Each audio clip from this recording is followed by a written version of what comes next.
Welcome to Randy's Old Time Radio Shows. Dust off your radios and step back in time.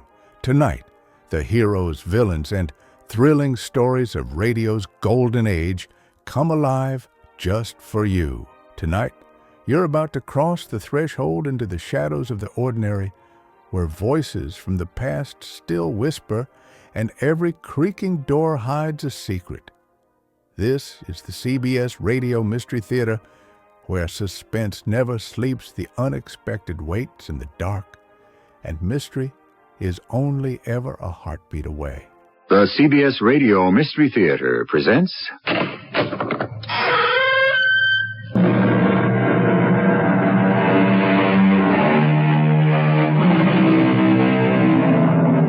Come in. Welcome. I'm E.G. Marshall. 4,000 years ago, Ecclesiastes wrote, "There is no new thing under the sun." It's true today, of course. That night still follows day, human nature changes a little, and man still rises against his fellow man. But tomorrow? Who knows?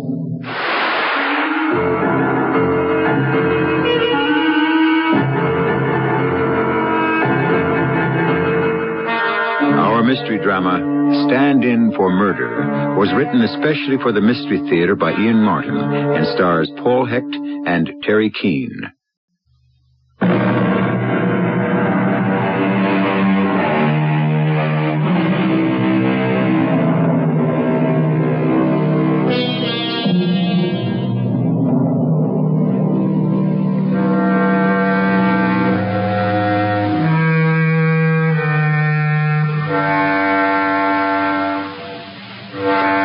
Remember, if you will, that this is a fantasy, a tale of tomorrow, from the world of imagination. You'll enjoy it better if you suspend for the next hour the function of disbelief. We are in the laboratory of Dr. Gary Hall, as he and his most attractive colleague, Dr. Gene Thurston, work on a major experiment. The laboratory is situated some 500 yards from Dr. Hall's palatial home in the exclusive Sands Point district. The isolation protects both Dr. Hall's unusually secret research and the eagle eye of his wife from monitoring his private pursuits. About 4 more grams, Gene. Want it exact? At this point in the game, to the milligram. Your wish is my command. If only that were true. It is, on a professional basis.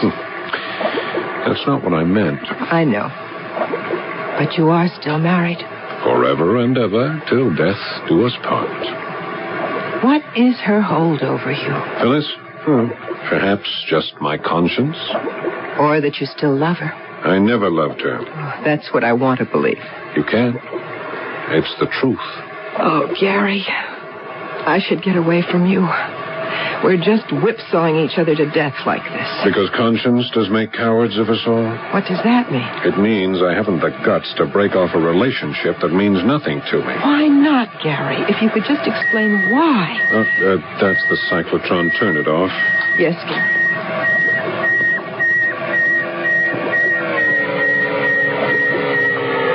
I've cut the power. This mysterious capsule of yours, does it really contain life? Artificially engendered? Parthenogenesis is a fact. Life can be created asexually. Lower forms of life, but not humans. Why not? We can reproduce by cloning, create another organism from one of its own cells. We have isolated DNA, the genes that create an individual. Amalgamate these factors, establish an environment where they can pattern themselves on nature, and you produce life. I could approach this problem on the basis of sheerly human, cellular functions, but I want to move faster. Therefore, I use the whole range of electrical and physical research to bolster my attempt. Gary, honestly, do you really believe you can create a human being? Look, in a few minutes, when that machine has stopped its revolutions and we can open the capsule, I may have the answer. But till then... darn. What's the matter? Pavlovian reaction. The instant reflex whenever a bell rings, I know Big Sister is watching. Big Sister? My wife, you want to bet? Isn't it always? You better answer, Gary. Yes, of course, I'd better answer. Dr. Hall speaking. Are you quite sure? Oh, Phyllis, what do you want? Maybe just to know who I'm talking to. Is this really Dr. Hall? Internist, endocrinologist, research fellow, and a welter of medical technical terms I don't understand? Or is this just fun-loving Gary, whose sexual appetites are never quite satisfied? I don't know what you're talking about, Phyllis, but really I Look, wish... you know exactly what I'm talking about. I want you to fire that so-called female doctor who was sharing your research lab these last 2 months and come on home. Phyllis, be reasonable. Dr. Thurston is invaluable to me. Get rid of her. I've had it. You'll march to my tune, or I'll bring our house of cards down around our ears. I could kill her. Why do you jump every time she pulls the string? No, I'm brainwashed. There's nothing else I can do. Why don't you get rid of her? You mean kill her? Oh, of course not, darling. I mean divorce her. Whatever she wants, you can afford it. I'm afraid I can't. You still love her. I hate her. It's something I can't explain to you. You wouldn't understand. Try me. Well, I hope it'll never come to that. Well, I'd better go. Oh, what's that? Oh, the diffusion pump. Want me to reset it? Yeah, put it on low. I'll have to put everything on hold for tonight. I can stay as late as you want and monitor all the systems. Not with Phyllis on the warpath. What about tomorrow? Oh, push that rheostat to 7, will you? Be here at the usual time? Are you sure? What do you mean, am I sure? I would rather not get here unless I'm sure you're here to let me in. I wouldn't want to tangle with your wife again. When did that happen? Day before yesterday, when we closed up. I'd forgotten my handbag, and when I came back, the door was locked. While I was trying to get in, I ran into Phyllis. She didn't tell me. What happened? Nothing earth-shaking. Oh, when she discovered who I was, if looks could kill, I would simply have disintegrated. Doesn't she know about me? I told her that Dr. Rowland had left me and that a Dr. Gene Thurston had replaced him. Without mentioning that this Gene is female. Well, I thought it wiser not to make too much of it, under the circumstances. Gary, we couldn't help falling in love. It's Phyllis who has to be convinced of that. Gary, I love you, but I'm not made for this. I don't want to sneak love. Now, what are we going to do? Look, let me handle Phyllis. How? I'm going to give her one last chance to be decent. Whatever happens after that, she has only herself to blame.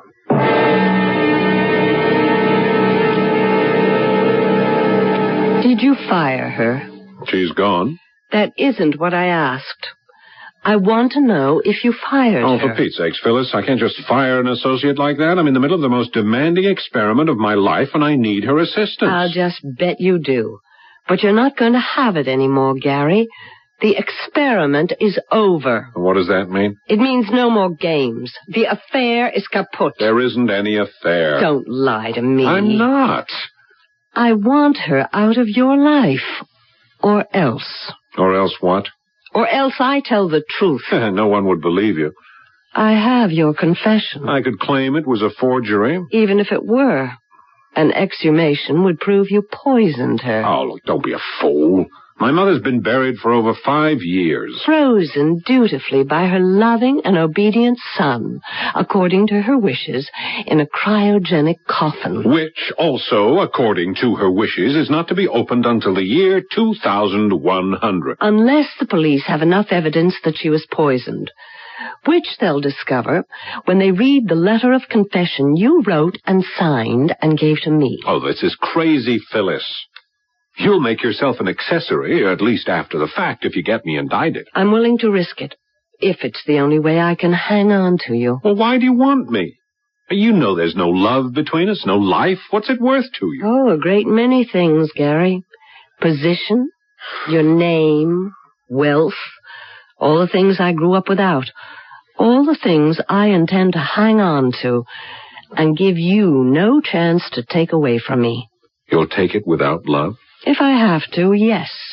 So get rid of her. Look, it isn't that simple. I mean, quite apart from how I feel about Dr. Thurston, Jean, this experiment of mine is something I can't complete without her special training and knowledge. All right. I'll give you time. 1 week. If she isn't out of our lives by then, I'll take it we don't have any real life together. So what's left, I have no compunction about destroying. If you're not mine, nobody else can have you, except over my dead body.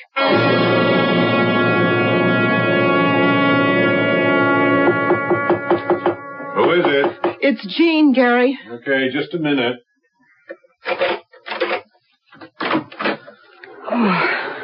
Come on in, Jean. You got here faster than I expected. Well, you scared me, waking me up in the middle of the night like that. It's not even light yet. I didn't want Phyllis to see you arrive. Okay, now get into your lab coat as fast as you can. We have an emergency. Did one of the support systems fail? What's wrong? And with the experiment, nothing. It's Phyllis. What do you mean? She made her choice last night, and that made a decision for me. I'm going to have to step up the laboratory schedule. Why? Because I've been ordered to fire you by the end of the week, and I don't intend to do that. Gary, you're finally going to stand up to her and break it off. Yes, but not quite the way you expect. I don't understand. Inside the tegument of this metal room is all the accumulated knowledge of past medicine and the work of a lifetime. I have fashioned a dream and hammered it on the anvil of my own intelligence till the vision has become reality. I have dared what no man has ever done. Like God, I have created a man in my own image. Gary, that's blasphemy. And you still don't know if you've succeeded. I know, because it has to be so. Until last night, I didn't know what has driven me these last years to succeed, what purpose urged me on. Now I do. What? This simulacrum, this humanoid that I have breathed life into, will in turn save my life, and buy me freedom. He will be my stand-in for murder. Gary, what are you talking about? Help me see my brainchild born, and you will understand.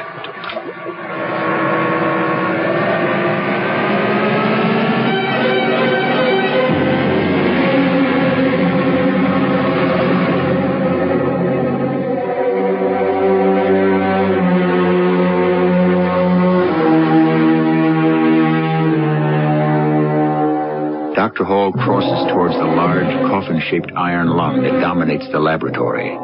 In his eyes, the glitter of a fanatic. Dr. Jean Thurston is frozen for the moment, stunned by a whole new revelation of the man she loves, which she has glimpsed through the windows of his eyes. At her heart, icy fingers of dread tug as she tries to understand what he meant when he said, "Stand in for murder." I shall return shortly with Act 2.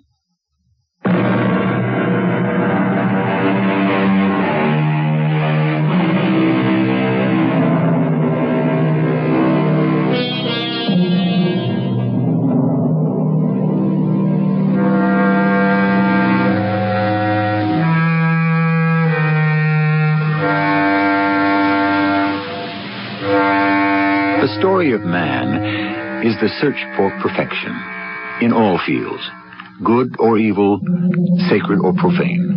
Elusive as the goal is, nowhere is it more difficult to achieve than in the unforgivable act of killing another human being. There is no such thing as the perfect murder. Or is there? We're about to find out as we return to the strange research laboratory of Dr. Gary Hall. Gary, you're frightening me. What is all this about murder? Look, there's no time to talk about it now. You'll see for yourself shortly.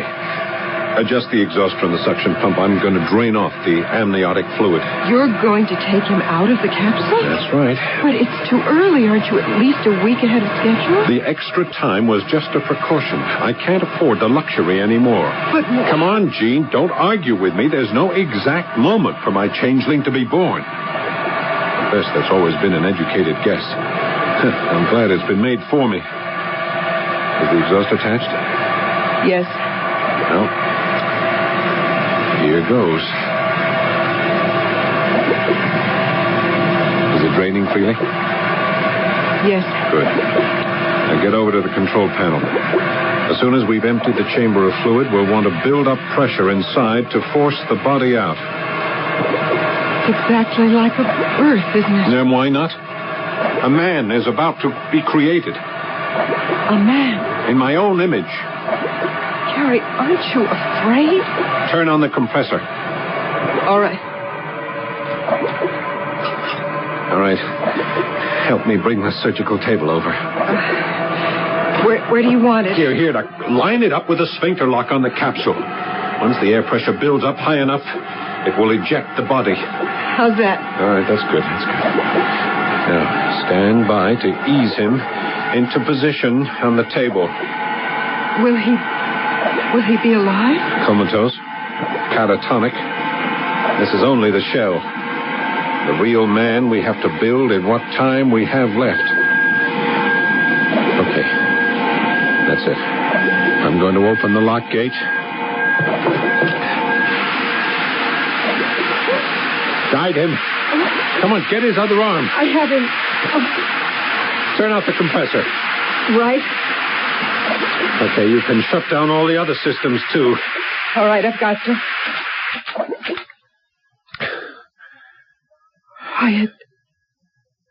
It's unbelievable. What did you expect? I didn't expect. I mean, it's a carbon copy of you. My simulacrum. Is that what you planned? He was cloned from one of my cells. It's not surprising. I still can't believe it. Why not? You've known ever since you came to work for me that we had a living organism inside the capsule? But not someone who was absolutely identical to you. As well as I know and love you, I couldn't tell you apart. That's what has become the whole object. What do you mean? When I kill Phyllis, I need a culprit. Here he is, our passport to freedom. Kill Phyllis? It's the only way we can have a life together. For me to be able to get away with murder. No, Gary, I can't stand for that. Well, you'll have to. Whether or not you want to share the future with me, I can't take it with Phyllis anymore. Then divorce her, leave her. There are other ways. No. You see, the unfortunate fact is that in order to create life, I have already taken one. Whose? My mother. She had all the money. It was in her hands. I needed it for my research, but she wouldn't let me have it. She treated me like a child with a ridiculous and impossible dream. She was pre-senile, and she needed a nurse to take care of her. Although physically she could conceivably have lived another 20 years. And in order to dispose of her, I needed her nurse's help. And the nurse was Phyllis? Yes. Yes, and she exacted a price for her cooperation. At the time, nothing mattered but the achievement I could see ahead of me. She was the one who administered the poison, but I provided it, and at her insistence, I signed a full confession that I was the murderer. And married her? There was no love between us. Oh, I don't think that's true. Oh, what do you mean? There must have been on her side. Why? She was marrying everything she'd ever desired. Wealth, social position, my family's name. And you. She must have loved you. Still loves you. Why do you say that? Because I'm a woman, and I love you. I suppose I can't help myself any more than she could. Oh, let's not talk any more about Phyllis. There was no love there. There has been no love in my life till I met you. And the only way we can hold on to what we have is through murder? Gary, this is wrong. This is terribly wrong. In the end, it will be just as terribly right. That we are forgetting our function as doctors. We've got to take care of our patient. He's not breathing. We better get him back in the lung. He doesn't need artificial supports anymore. Feel his pulse. It's steady. Strong. Mm-hmm. But why isn't he respirating? He's in suspended animation. I want to keep him catatonic till we program him. Program him? Of course. I can build all the somatic processes except the brain. That's what you and I have to do for the rest of this week. Build a whole personality. How? I'll provide all the background, the person who is me. Your job is to program it for the computer and feed the tapes to my other self here. When he's arrested for the murder of Phyllis, not only does he have to look like me, but he has to act like me.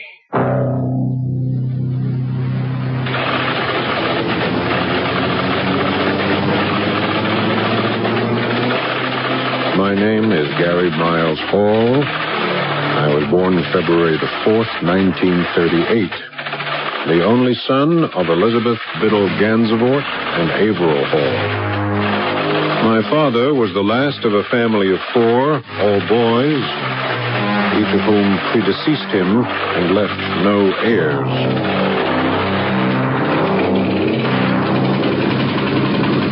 Vital statistics.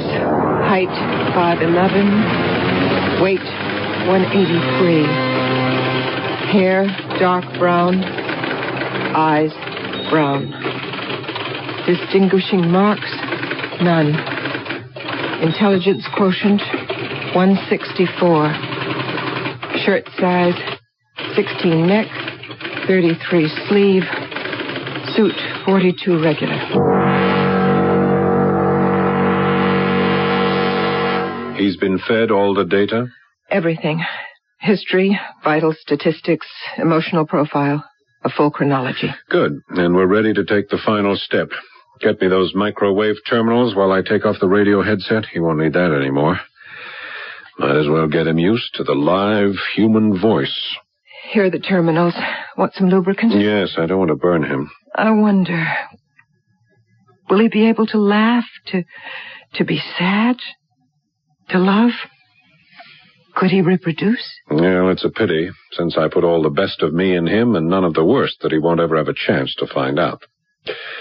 But let's wake him up and see how well he's learned his other lessons.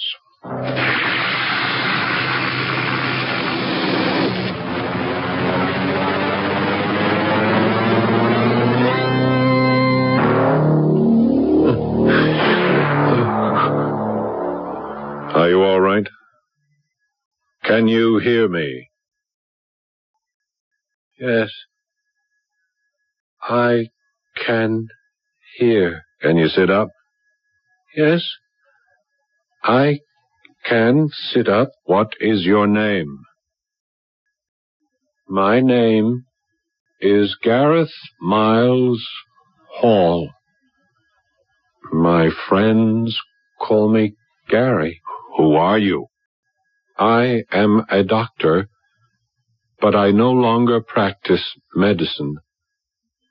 I have been engaged in pure research for the last 5 years.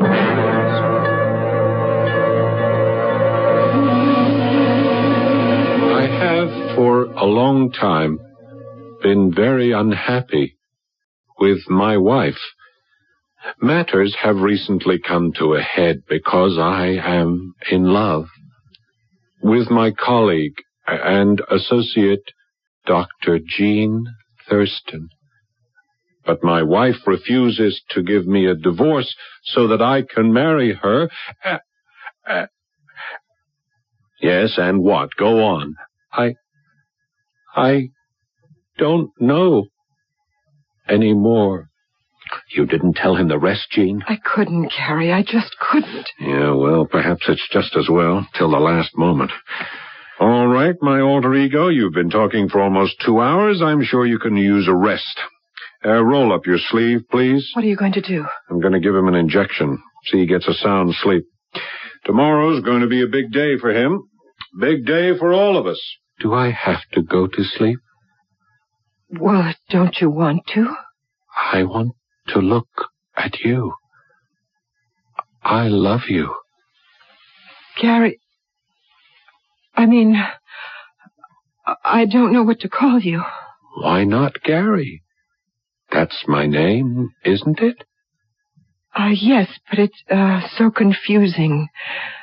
I think I'd rather call you something else. Well, my other name is Miles. That's it. That's what I'll call you. Miles. Okay, Brother Miles, let's see that arm. Gary, do you think you have to? Gary? Is his name Gary, too? Yes, it is. Who are you? It's all right, I'm a doctor. I just want to give you something to make you feel good. I don't know if I want it. Should I let him, Jean? I think maybe it would be better if you did. Okay. Whatever you say. All right, just lie back. You may feel the needle for a moment, then you start counting. Counting? You know, numbers like 100. Oh, yes. 100. 101. No. Try counting backwards. 199. Oh, 98. 97. 96. 95.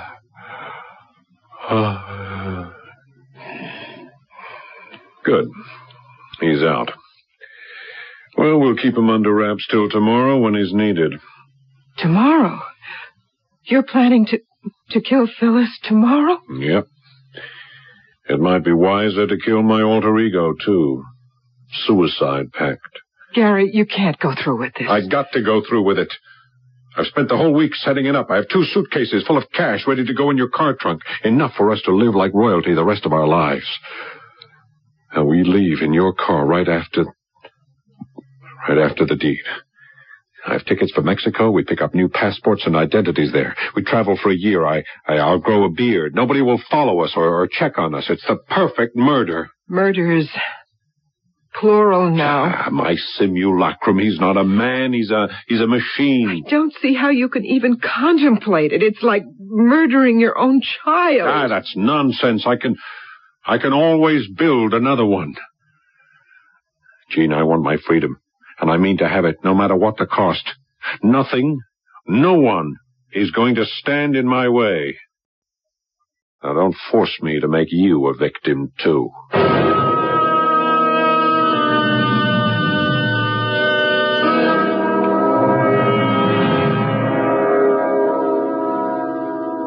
Jean stares in disbelief and fear at this man she loves, who so suddenly and violently has changed. It is as if he had given all the best of himself to the gentle humanoid he created, keeping only the dark, destructive forces for himself. She is trapped now into being part of a crime she abhors, but from which she sees no hope of escape. There seems to be no way to stop it without causing her own death. I shall be back shortly with Act 3.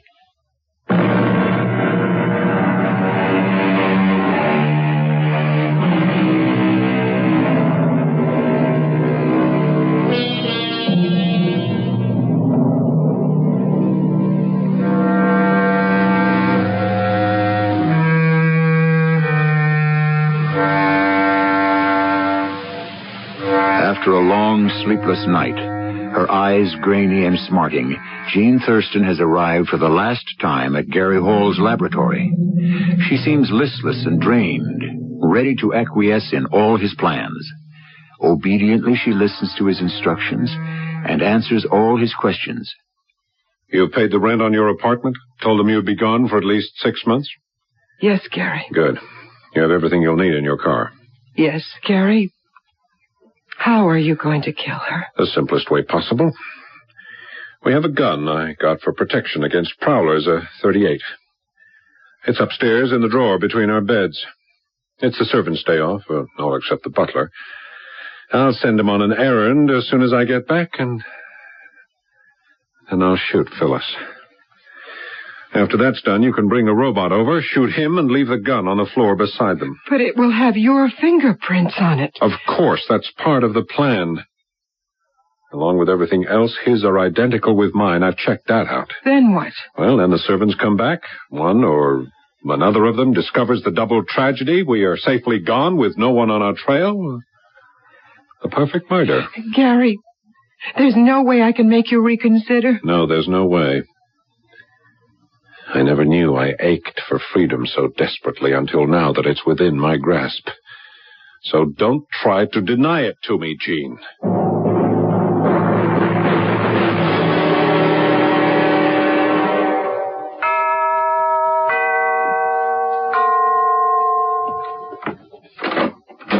Yes? I'm Dr. Thurston, Dr. Hall's assistant. Oh, yes, madam. I mean doctor. I recognize you now. May I come in? Dr. Hall is not here. Yes, I know. It's his wife I want to see. Oh, well then, won't you step in? Thank you. There's a small reception room on the right. If you would wait in there, I'll see if Mrs. Hall is up. It's still quite early, and... It's all right, Grover. I'll handle this. Oh, yes, madam. You may leave. Yes, Mrs. Hall. What do you want? I've got to talk to you. There's nothing to be said between us. Oh, yes, there is. And it should be said privately. Can we go into the room the butler was showing me into? Look, I'm out of my mind to give you even the time of day. But come on. Let's hear what you have to say.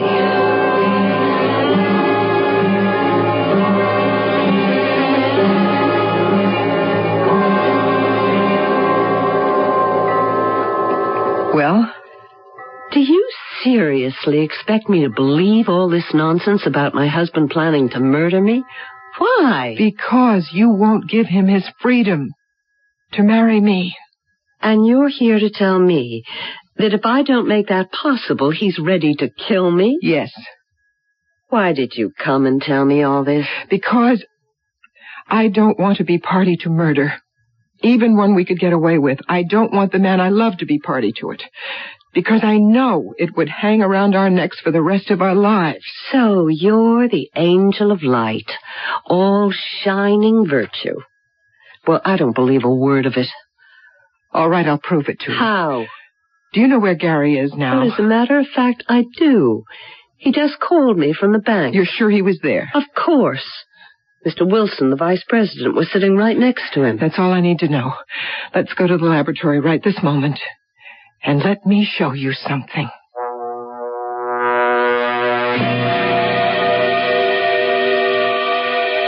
I can't believe it. I told you I wasn't lying. Gary, my husband, made this man? As you can see, in his own image. And this is the man that would be found with me after Gary had murdered me? Yes. Okay, if you're trying to scare me, Dr. Thurston, you have succeeded. Only enough to ask you to be reasonable, to find some solution to our problem short of disaster. Look, I'm afraid I'm just a very ordinary person. I can't even conceive of anyone making a human being. Oh, he looks like a wax doll. He doesn't look alive. He's tranquilized at the moment, in suspended animation. But believe me, he can be very much alive. How do you control him? Are there buttons or something? Oh, he's a lot more sophisticated than that. He is computer programmed to be harmless and to obey whatever orders he's given. Would he obey anyone? Whoever he's with. When Gary comes back, make sure he comes and talks to me. I'm perfectly sure this whole thing can be worked out. Oh, I'm so glad I spoke to you. So am I. As soon as Gary comes home, I promise you, I will straighten this whole thing out. Jean? Miles. Well, I didn't know. How long have you been awake? quite a long while. I didn't want to interrupt. I was listening to you and that is, my wife? Well, yes. Jean, is it all right if I get up now? There are so many questions I want to ask. You're not supposed to ask questions. Why not? Because you're... Yes, that's what I want to ask you. Who am I? Really? I say I'm Gareth Miles Hall, but I feel something wrong, and I heard you tell her about the other one that you call Gary, who sounds like me, but how can he be the same person? Well, didn't you hear me tell Phyllis how you came to be? Yes. But how could I be the same as Gary? How can there be two of us? How could anyone think we are the same one? Miles, have you ever seen yourself in a mirror? A mirror? What is that? A piece of glass that shows you just how you look. Here, give me your hand. Now. There. Look. But that isn't me. That's the other Gary. Yes. The man who made you in his own image. Don't you understand? You look exactly like him. No. You are exactly like him. No, I am myself. I want to be myself. Gee, I love you. I trust you. Please, explain it to me, so I can understand.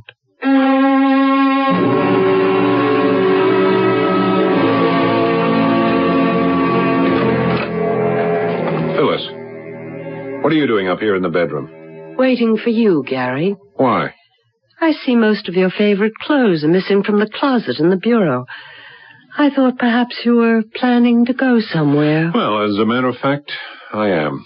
So I thought I ought to wish you goodbye. Exactly what I planned to wish you. If you're looking for the gun, I have it, Gary, in my hot little hand. Now, look, you be careful. That thing is loaded. Oh, I know it.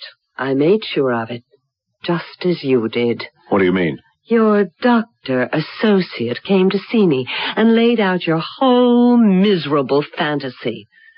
I even saw the robot who was to be your stand-in for the murder. I don't know what you're talking about. Don't be a fool. Jean blew the whistle on you. Why would she do that? She gave me a lot of sentimental guff about how she didn't think you could live with yourself if she stooped to murder. She thought she could scare me into just stepping aside and leaving you free to walk out on me. Well, why don't you, Phyllis? I mean, give me that letter to destroy and a divorce, and I promise you you'll never regret it. I don't think so. I have a better idea. Oh, yeah? What? This.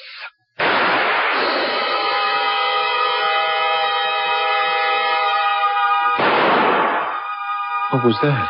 It sounded like a shot, Miles. A what? A shot from a gun. What's a gun, Jean? A weapon that you...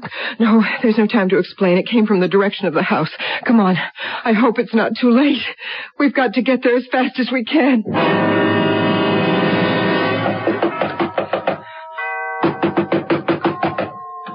Phyllis. Oh, Phyllis, are you all right? Certainly I'm all right, Doctor.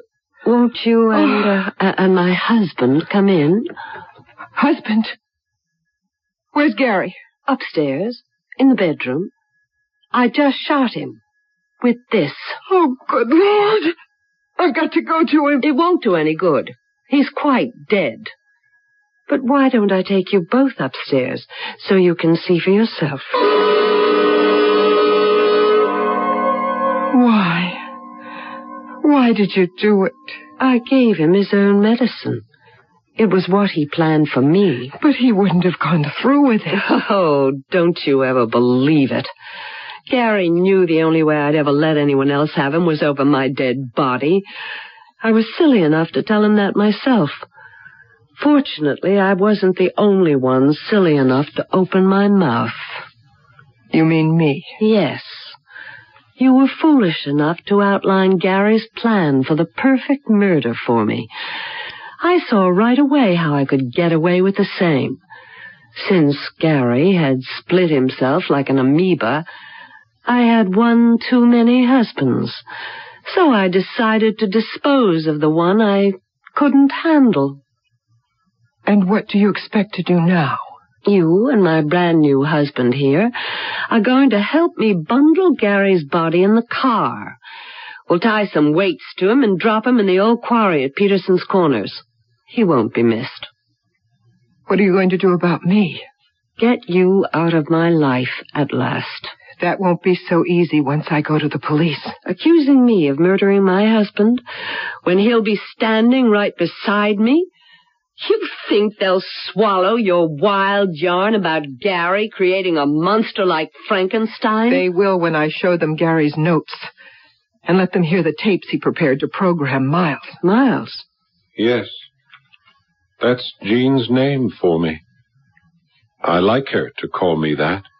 It's fantastic. Gary's voice just as if he was still alive. It really is perfect. But just to make sure, you'd better show me where those tapes and notes are. We'd better toss them in the quarry, too. I won't let you get away with it. You'd better. Or this gun might go off again. It's an empty threat, Phyllis. Don't tempt me. I warn you. A gun is a bad thing. It destroys. Stay out of this, robot. Give me the gun. Give it to me. No, Give let it. me. Miles, what have you done? I didn't mean to hurt her. She was pointing the gun at you. Did I hurt her? Oh, not you. It was an accident. She killed herself. Oh, Miles, it's the ultimate irony. It's just the way Gary planned it. The perfect murder. Victim and culprit neatly packaged. Case closed. Only instead of setting himself free, it's you he gave the freedom to. I don't understand. Oh, of course you don't. So many things you don't. Yet. It's going to take my lifetime to open up the world for you. Teach me to be all the things you want me to be.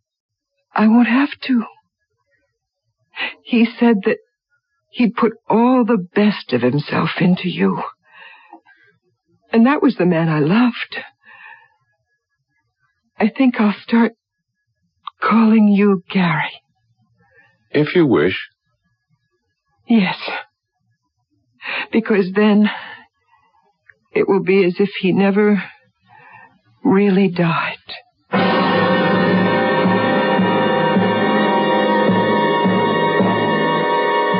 A strange and profoundly disturbing tale. As I said in the beginning, however, a fantasy, a dream, a stolen look beyond the curtain of the future when the impossible is no longer improbable, and even the improbable could turn out to be true. I'll return shortly.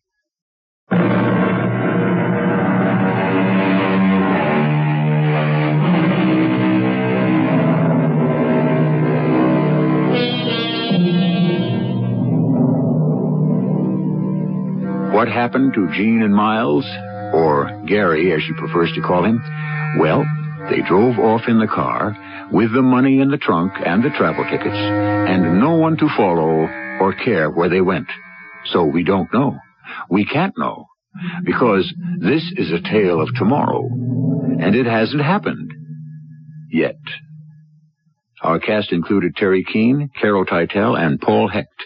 The entire production was under the direction of Hyman Brown. This is E.G. Marshall inviting you to return to our Mystery Theater for another adventure in the macabre. Until next time, pleasant dreams.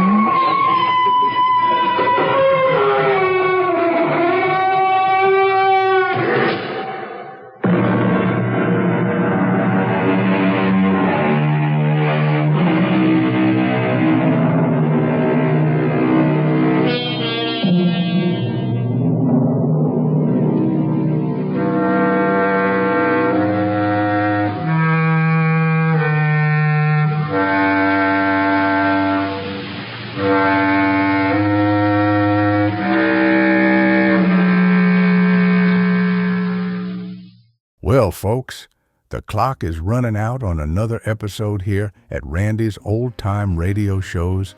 Before we fade to black, remember, Randy spends hours each day scrubbing away the static and polishing every episode to ensure these treasures sound close to what they did decades ago. But it's not always easy or possible. Trying is time-consuming. If you appreciate this channel and the work being done, consider tossing a few coins in the hat via the links below or that QR code on your screen. Your support is the fuel that keeps these reels spinning. Thanks for stopping by. Keep the dial tuned to the past. Until next time.